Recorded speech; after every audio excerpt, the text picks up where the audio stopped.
ومن أحسن قولا ممن دعا إلى الله وعمل صالحا وقال إنني من المسلمين.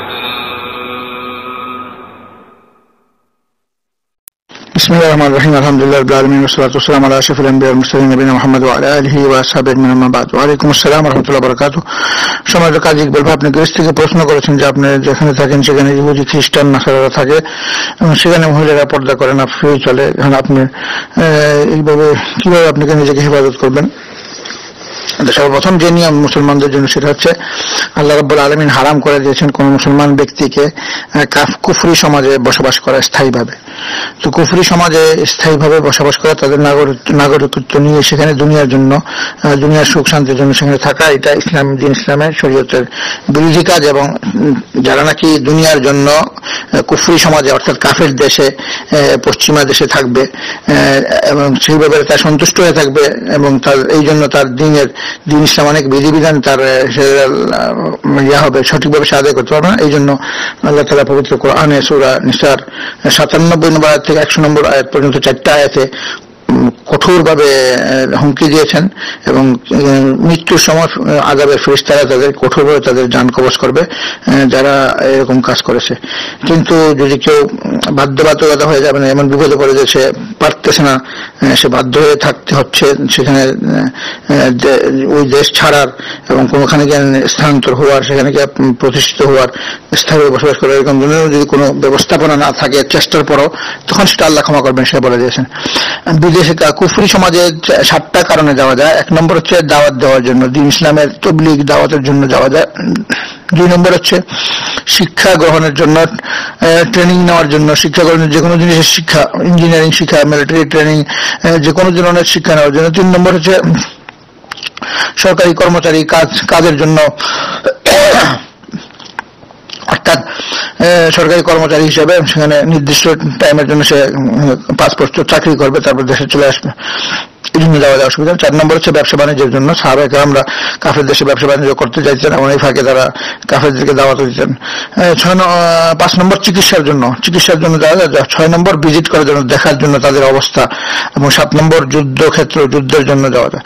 এই 7টা কারণ ছাড়া যদি শুধুমাত্র দুনিয়ার জন্য কেউ যদি কাফের দেশে স্থায়ীভাবে নাগরিকত্ব নিয়ে বসবাস করে কুফরি সমাজে, তাহলে রাসূল বলেছেন তার সাথে আল্লাহ এবং আল্লাহর রাসূলের কোনো সম্পর্ক নেই এবং তাকে কঠিন শাস্তি দেওয়া হবে। এটা 97 নম্বর আয়াত।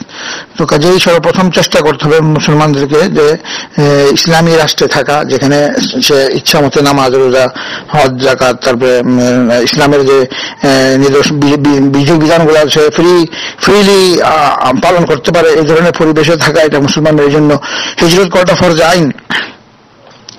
মুসলমান কাফের রাষ্ট্র থেকে বা কুফরি সমাজ থেকে বা বেদাতি সমাজ থেকে তৌহিদি সমাজের মধ্যে স্থানান্তর হওয়া, হিজরত করা, এটা ফরজ আইন প্রত্যেকটা লোকের উপর। কিন্তু সে যদি চেষ্টার পরেও যদি সে এমন পরিবেশে সে পড়ে যায় যে সে পারতেছে না, কিন্তু সে সন্তুষ্ট না, তার ইচ্ছা যখনই সে সুযোগ পাবে তখন সে মুসলমান দেশের মধ্যে, মুসলিম পরিবেশের মধ্যে, মুসলিম সমাজের মধ্যে বসবাস করবে, এই ধরনের তার অন্তরের মধ্যে ব্যথা আছে এবং টান আছে, তাহলে আল্লাহ তাআলা ক্ষমা করবেন। কিন্তু সে যদি সন্তুষ্ট হইয়া কাফের দেশে থাকে তাহলে মুশকিল। এটা 1 নম্বর। 2 নম্বর, এখন যারা বাধ্যবাধকতা রয়ে গেছে, পারতেছে না, তাদের জন্য হচ্ছে যথাসাধ্য দিন ইসলামের সমস্ত বিধানগুলো মেনে চলা। আর যেক্ষেত্রে আপনার প্রশ্ন করেছেন যে সেখানে মহিলারা, ইহুদি খ্রিস্টানরা পর্দা করে না, সেখানে নিজেকে সংযম করার কি নিয়ম সেটা আল্লাহ তাআলা বলে দিয়েছেন পবিত্র কোরআনে সূরা নূরের মধ্যে। আউযু বিল্লাহি মিনাশ শাইতানির রাজীম। কুল লিল মুমিনিনা ইয়াগুযযু মিন আবসারিহিম ওয়া ইয়াহফাযু ফুরুজাহুম যালিকা আযকা লাহুম ইন্নাল্লাহা খাবীরুম বিমা ইয়াসনাউন। আল্লাহ তাআলা বলতেছেন আপনি বলে দিন, মুমিনদেরকে বলে দিন তাদের দৃষ্টি যেন নিচের দিকে রাখে এবং তারা নিজের লজ্জাস্থানকে হেফাজত করে, এটাই তাদের জন্য সবচেয়ে বেশি পবিত্রতা।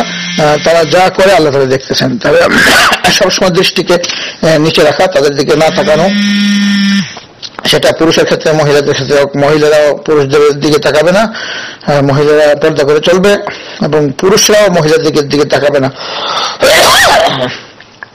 অর্থাৎ মুসলমান মহিলারা বাইরে হলে পরপুরুষের দিকে তাকাবে না, নিচের দিকে তারা তাকাবে, এবং তেমনিভাবে যদি পুরুষ মুসলমানরা বাইরে তারা মহিলার দিকে তাকাবে না, এবং তারা নিজেদের লজ্জাস্থানকে যথাযথভাবে হেফাজত করবে এবং চেষ্টা করবে যথাসাধ্য দিন ইসলামের বিধানগুলা মেনে চলার। যদি এখানে অসম্ভব হয় তাহলে তাদের উচিত সেই দেশ ত্যাগ করা, হিজরত করা, স্থানান্তর হয়ে ট্রান্সফার হওয়া অন্য দেশে, যে দেশে সে দিন ইসলামের বিধানগুলো উন্মুক্তভাবে স্বাধীনভাবে পালন করতে পারে। আল্লাহ তাআলা আমাদের মুসলমান সবাইকে সত্যিকারভাবে হিজরত করার তৌফিক দান করুক। কারণ রাসূলুল্লাহ সাল্লাল্লাহু আলাইহি ওয়াসাল্লামের যুগে সাহাবায়ে কেরামরা তাদের ঘর বাড়ি, তাদের সম্পদ, টাকা পয়সা সমস্ত কিছু ছেড়ে দিয়েছিল। তারা ছেড়ে শুধু শরীরটা নিয়ে তারা মদিনায় হিজরত করলো আল্লাহ এবং আল্লাহ রাসূলের জন্য, এই দিনের জন্য।